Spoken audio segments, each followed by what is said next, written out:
I want to talk about something that's sad, but we're going to try to have a little fun with it. Lately, here we lost the greatest dirt racer of all time, Scott Bloomquist. My disclaimer is this before we talk about him. I feel like Scott Bloomquist had a lot of Batesville, Arkansas in him. He won 6 of the topless races, some of the biggest races, the crown jewels.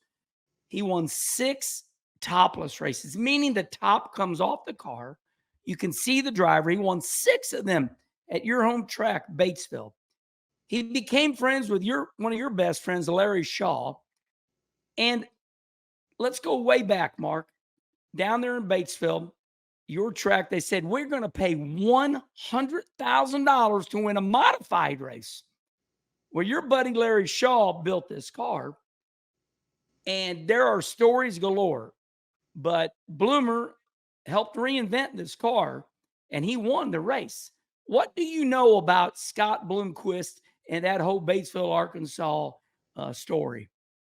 I just know of the legend of Scott Bloomquist, and it starts way back when he's a teenager. Is such a character, and he did win all those races, including the 100,000 to win mod race, which was years ago. It was really a lot of money back then. But then my partner, Lance Landers, he's got a race team, and he came to me and said, I'm not doing as good as I want to do what I need to do. And I said, you need to get the best cars and the best motors and the best people to work on it. And that's how you do it. And so, we determined that Bloomquist cars were going to be the best car for him.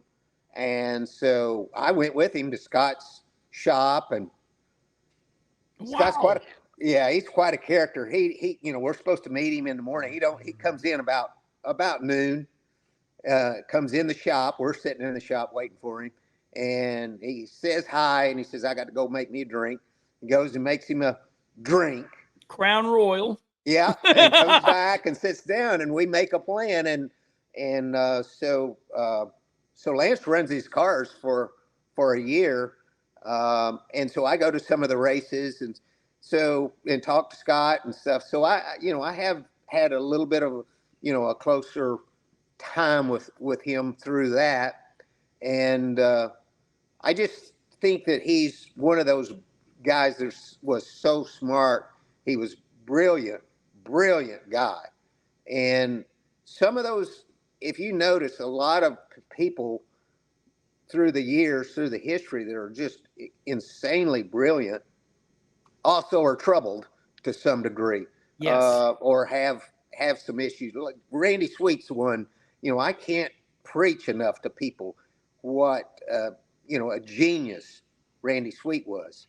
But he was also crazy. Yes. Yes, no doubt. No doubt. Yeah. And I think Scott, was kind of reminds me some of that, and he was his own person.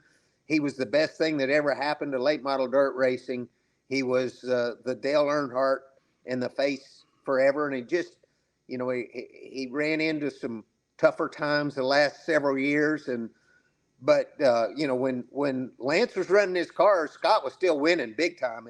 And Jared was driving, that Bloomquist car. And Jared was, oh my gosh, he was fast. He would take my breath. Absolutely. He'd go out to qualify and just take my breath in that car. So we had a lot of fun. And it's a real sad thing to see Scott gone so early. Yeah. So, I'm going to say what I think, and then you make it right. So what I heard was that if you bought a Scott Bloomquist car, it was like automatically $100,000. You had to sign a contract that if you no longer ran the car, you had to give the car back. Basically, you paid a lot of money and you never owned the car. Although, tell me what you know. Scott really guarded his knowledge. Like, okay, I'm going to give you the car. Now, if you want to know more, you got to pay a lot of money. Take me back to what you know about that. So that's the way I remember it as well. That was the contract. I remember that, and I was sold on it, and Lance was sold on it.